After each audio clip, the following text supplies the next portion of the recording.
Circle underscore exclamation 17 Rudra का दादी को टैंक करना। Hello friends, hand waving to, कैसे हो आप सब और आपको मेरी स्टोरी कैसी लग रही है, प्लीज कमेंट करके जरूर बताएं। अब तक हमने पढ़ा कि जब रवि रिया को बताता है वो उससे कोई प्यार व्यार नहीं करता, वो तो बस अपने बदले के लिए उससे शादी करना चाहता था, जिसे सुनकर रिया बिल्कुल टूट जाती है। और वहीं दूसरी तरफ जब रुद्र को पता चलता है कि यह वह लड़की नहीं है जिसे उसे किडनैप करना था, तो रुद्र अमर से उस लड़की पता लगाने को कहता है। अब तक हमने पढ़ा कि जब रवि रिया को बताता है वो उससे कोई प्यार व्यार नहीं करता, वो तो बस अपने बदले के लिए उससे शादी करना चाहता था, जिसे सुनकर रिया बिल्कुल टूट जाती है। और वहीं दूसरी तरफ जब रुद्र को पता चलता है कि यह वह लड़की नहीं है जिसे उसे किडनैप करना था, तो रुद्र अमर से उस लड़की पता लगाने को कहता है। अब आगे थोड़ी देर बाद जब रिया ठीक होती हैं तो अवनी से कहती हैं, रिया अवनी मैं ठीक हूँ, अब तुम अपने घर जाओ, आंटी तुम्हारा वेट कर रही होगी। अवनी मुंह बनाते हुए, क्या घर जामे, कहीं नहीं जा रही तुझे छोड़कर समझी तू, और मैंने पहले ही माँ से बात कर ली है। रिया लेकिन अवनी चिढ़ते हुए, मैंने कहा न लेकिन वेकिन कुछ नहीं, और तुम आराम करो, मैं तुम्हारे लिए खाना लाती हूँ। और वहां से चली जाती हैं।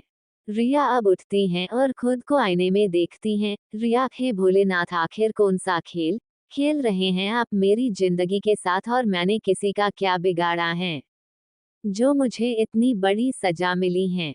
रिया अपने आंसू पोंछते हुए, खैर कोई बात नहीं, अब जो हुआ सो हुआ, और मैं अपने लिए अपनी माँ को परेशान नहीं कर सकती। वैसे भी जो हुआ अच्छा हुआ, नहीं तो वो रवि मेरी जिंदगी बर्बाद कर देता। मैं अब अपने पास्ट में नहीं जीना चाहती, मैं आगे बढ़ूंगी। अब रिया बाथरूम में जाकर शावर के नीचे खड़ी हो जाती हैं और सब जाने की कोशिश करती हैं। जब वो नहाकर बाहर आती हैं तो अपना मंगलसूत्र उतार कर रख देती हैं और तैयार होकर बाहर आ जाती हैं, जहां पर सभी परेशान बैठे होते हैं। रिया को आता देख, ममता जी, रिया तुम यहाँ। रिया, वो माँ, मुझे भूख लगी थी इसलिए मैं आ गई।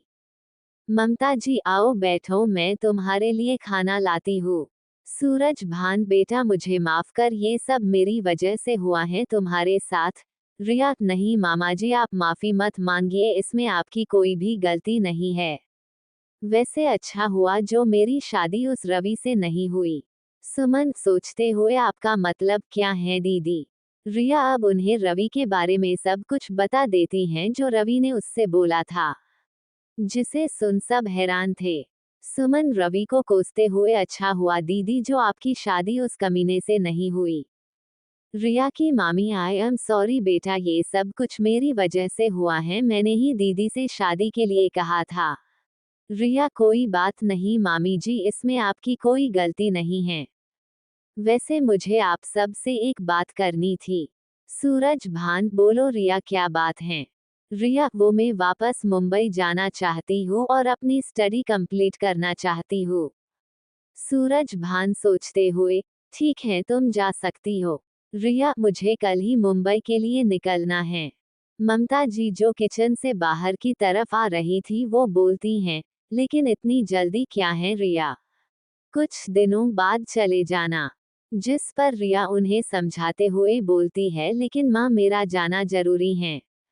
जिस पर ममता जी कुछ नहीं बोलती और शादी के बारे में भी कोई कुछ नहीं बोलता ताकि रिया को बुरा न लगे। अब रिया खाना खाकर अपनी माँ और सुमन के साथ अपने घर आ जाती हैं। इधर सिंह विला में रुद्र घर पहुंचकर अपने रूम में चला जाता है। वो अब भी बस रिया के बारे में ही सोच रहा था। रुद्र रूम में आकर बिल्कुल एक राजा के जैसे सोफे में बैठता और अमर को कॉल करता है। रुद्र, कुछ पता चला? अमर, बॉस बस इतना ही पता चला है कि वो एसपी के बहन की बेटी हैं और दोनों लड़कियों की एक ही दिन थी, इसलिए गलत लड़की का ले आए थे। इससे ज्यादा कुछ भी पता नहीं चला। रुद्र गुस्से में,